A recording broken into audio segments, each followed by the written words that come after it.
कल भी कहा था हमने अपनी सत्ता को शुद्ध करना है। परम शुद्ध भगवान को मिलने के लिए हमें शुद्ध होना पड़ेगा, यही याद रखो। बिना शुद्ध हुए हम भगवान को नहीं प्राप्त कर सकते। आज हम भगवान से अलग इसलिए हैं कि हम जो हैं अशुद्ध हो गए, अशुद्धि आ गई हम में। क्या अशुद्धि आई? कि हम भगवान से लग रह के सुख भोगना चाहते हैं, इसलिए यहाँ हमारा पतन हुआ। कई बीमारियां लग गई हमको, कई रोग लग गए, कई दोष आ गए। लेकिन पुनः भगवान की शरण में लौटने से, कृष्ण की शरण में जाने से धीरे धीरे हमारे दोष सारे निकल जाएंगे। इस बात को याद रखो।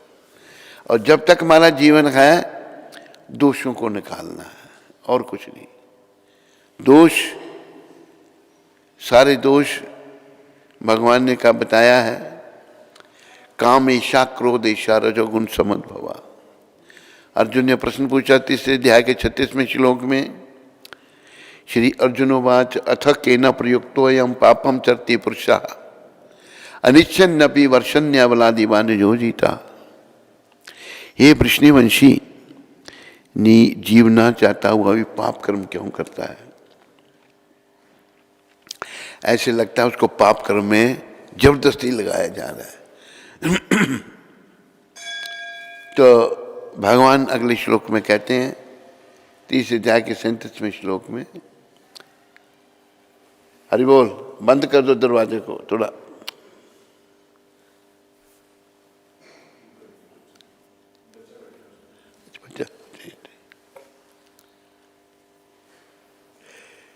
तो हमें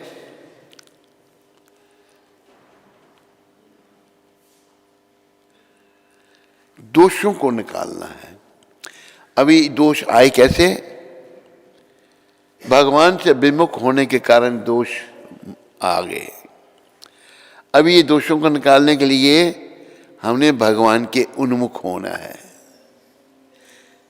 जैसे गुरु महाराज ने एक पत्रिका शुरू की, भगवान की ओर मुड़ो, बैक टू गॉड हेड। हमने भगवान की ओर मुड़ना है, और जैसे ही भगवान की ओर हम मुड़ने का प्रयास करेंगे, उनकी भक्ति करेंगे, श्रवणम कीर्तनम विष्णु स्मरणम पाद सेवनम अर्चनम वंदनम दास्यम साक्यम आत्म निवेदनम, अंत में भगवान के हाथ में सब कुछ सौंप देंगे। तो ऐसा करने से क्या होगा? धीरे धीरे हमारे दोष चले जाएंगे। याद रखो, इससे पहले आत्मा निकले शरीर से, सभी स्त्रियां, सभी पुरुष दोषों को निकालने का प्रयास करो। दोष जो हैं, आत्मा ने भी शरीर को छोड़ना है। शरीर यहीं प्राप्त हुआ हमको और यहीं रहेगा, आगे नहीं जाएगा। ये यहाँ शरीर जब आता है 6 परिवर्तन होते हैं, इसमें बड़ा होता है, एक जैसा रहता है, संतान आदि उत्पत्ति करता है, फिर वृद्धावस्था को प्राप्त होता है और मृत्यु हो जाती है। तो ये शरीर हमारा असली स्वरूप नहीं है।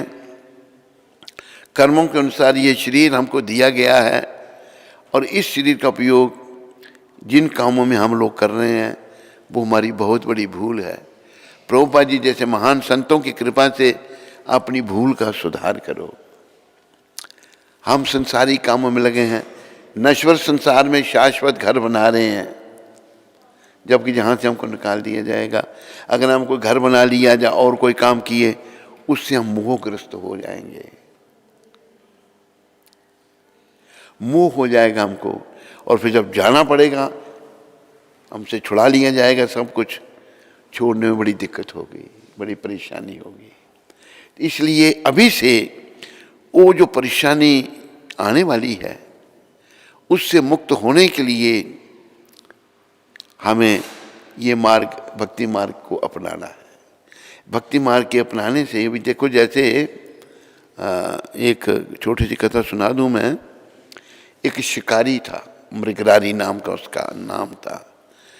बड़ा विचित्र शिकारी था। कैसा विचित्र?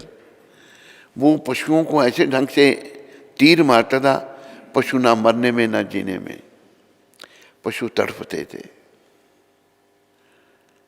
तड़प तड़प कर प्राण देते थे अपने। एक वन में उसने बहुत सारे पशुओं को मार कर रखा था, जगह जगह पशु तड़प रहे थे। उसी वन से नारद जी महाराज गुजरे। बोलो देव ऋषि नारद जी महाराज की। नारद जी का काम दूसरों का भला करना है, याद रखो। नारद जी का सदा सम्मान करो और उनसे भक्ति मांगो बस। नारद जी ने देखा पशु तड़प रहे हैं बेचारे, दुखी हुए कि किसने इनकी ऐसी गति की, ये तड़प रहे हैं, खून बह रहे हैं। पास में एक आदमी खड़ा है, लंबी दाढ़ी, लंबे बाल, धनुष्यमान हाथ में, मृगशाला लपेट रखी। नारद जी उसको पूछते, तूने इनकी ये गति की? कहते हाँ। कहते उनको पूरा क्यों नहीं मारता? कहते अब ये तड़पते हैं, मुझे देख के बड़ा मजा आता है। नारद जी ने अनुमान लगा लिया कि ये बड़ा पापी है। ये कहा है पापी से नफरत मत करो, उसके पाप से नफरत करो। तो नारद जी ने उसका उद्धार करना चाहा। नारद जी समझाने लगे उसको। कहता है कि मैं नहीं इन चीज़ों में मानता, अगर आपको कुछ मांस चाहिए या कोई चमड़ा चाहिए तो मुफ्त में देता हूँ मैं, अब जाओ, मुझे आपका उपदेश नहीं चाहिए। नारद जी कहते हैं मुझे कुछ नहीं चाहिए, मुझे खाली तेरा सुधार चाहिए। कहते ये काम मेरा बाप दादा साहब यही काम करते थे, मैंने भी उनसे यही सीखा। तू जानता नहीं है कि ये जो पशु तुम तड़पा रहा है, ये तूने मारे, ये सब तेरे को मारेंगे एक समय आने पर, और बड़ा कष्ट भोगना पड़ेगा तेरे को। तो एक सत्संग का प्रभाव, नारद जी बहुत महान संत हैं, नीचे क्यों बैठे, ऊपर बैठो ना। संत का प्रभाव, नारद जी के प्रभाव में उसको समझ आने लगी, ऐसी बात है। कहते फिर मैंने तो बड़ा पाप किया है। इसलिए कहा है ना कि साधु संग सर्वशास्त्र कहे, लव मात्र साधु संगे सर्व सिद्धि होए। सारे शास्त्र कहते हैं साधुओं का संग करो, साधुओं का संग करो, साधुओं का संग करो। थोड़े से साधु संग से सब सिद्धियां प्राप्त हो सकती हैं। तो ये जो शिकारी था, इसकी समझ थोड़ी ठीक, एक संत की कृपा से, परम संत नारद जी की कृपा से इसकी समझ ठीक होने लगी। कि फिर मुझे कि देख तू ऐसा कर, अपना धनुष बाण तोड़ दे।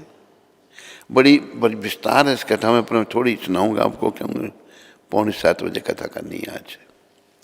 तो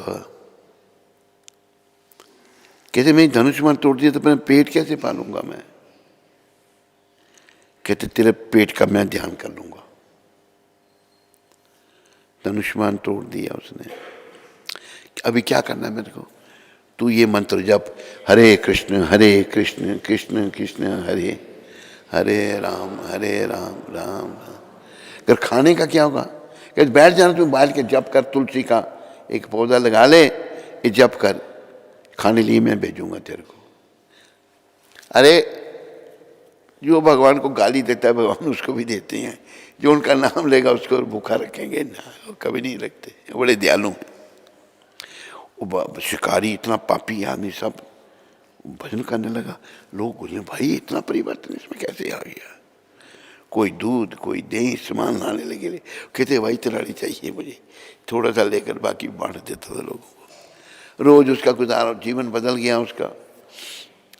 एक दिन नारद जी वहां से गुजर रहे थे अपने मित्र पर्वत मुनि के साथ।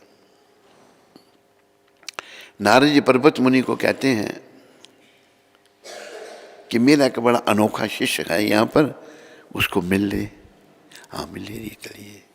नारद जी और पर्वत मुनि दोनों आए, और दूर शिकारी बैठा हुआ भजन की जाप कर रहा था।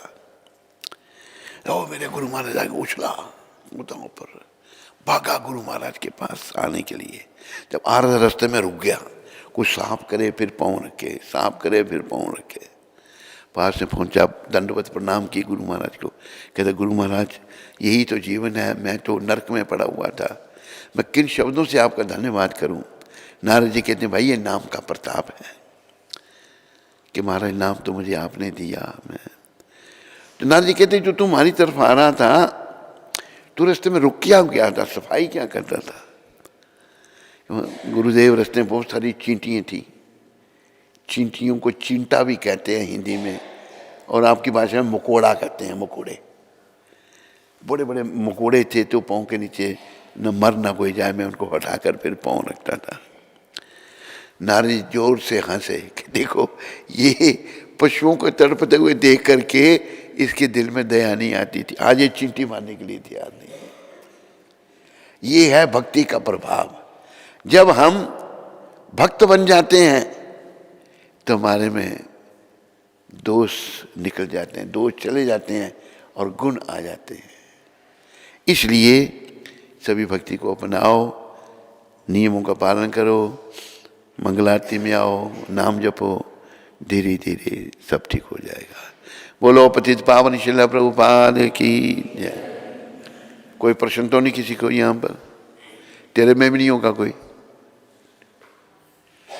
ठीक है, अभी जो आ सके 6:45 बजे यहाँ पर प्रवचन होगा। आज हम अपने दादा गुरु भक्ति सिद्धांत प्रभुपाद जी का चिंतन करेंगे। ये पत्र क्या है? अच्छा पत्र आज के शिक्षामृत करुणामयी को पत्र, ये तो आज 27 है। मायापुर में 27 फरवरी 1972 में प्रभुपाद ने क्या कहा था? कई बार जब राधा रानी बाहर होती तो श्री कृष्ण उन्हें धक्का दे देते और इस धक्का मुक्की में वे दोनों गिर जाते। मैं शिकायत करती, मुझे इस तरह परेशान ना करो। इस स्थिति का लाभ उठाकर कृष्ण राधा रानी का चुंबन कर लेते। राधा रानी बहुत प्रसन्न होती किंतु बाहर से वह नाराज होती। तो श्री कृष्ण बदमाश हैं। जब तक श्री कृष्ण में बदमाशी नहीं है तो वह इस संसार में कैसे हो सकती है? हमारा सिद्धांत है कि भगवान प्रत्येक वस्तु के स्रोत हैं, किंतु उनकी बदमाशी इतनी सुंदर है कि सभी उनकी बदमाशी की पूजा करते हैं। बोलो कृष्णचंद्र भगवान की जय। हरे कृष्ण। कोई प्रश्न नहीं है?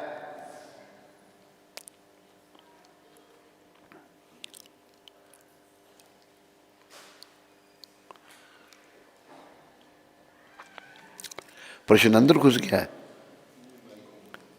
अच्छा, हरे कृष्णा हरे कृष्ण। कन्हई सुंदरी माता दिल्ली से। हरे कृष्ण गुरु महाराज जी, आपके श्री चरणों में इस पतित का कोटि कोटि दंडवत प्रणाम। गुरुदेव, भक्ति जीवन में उत्साह, निश्चय और धैर्य को कैसे बनाए रखें, क्योंकि थोड़े समय बाद ही उत्साह कम होने लगता है। ऐसा कन्हई सुंदरी, ये धीरे धीरे बनेगा। जब भक्ति में प्रगति होगी तो ये उत्साह, धैर्य और ये सहनशीलता सब बनेंगे, धीरे धीरे आएंगे। इट्स ए ग्रेजुअल प्रोसेस, एकदम नहीं होगा।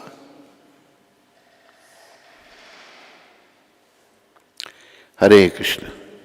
बोलो हरे कृष्ण हरे कृष्ण कृष्ण कृष्ण हरे हरे, हरे राम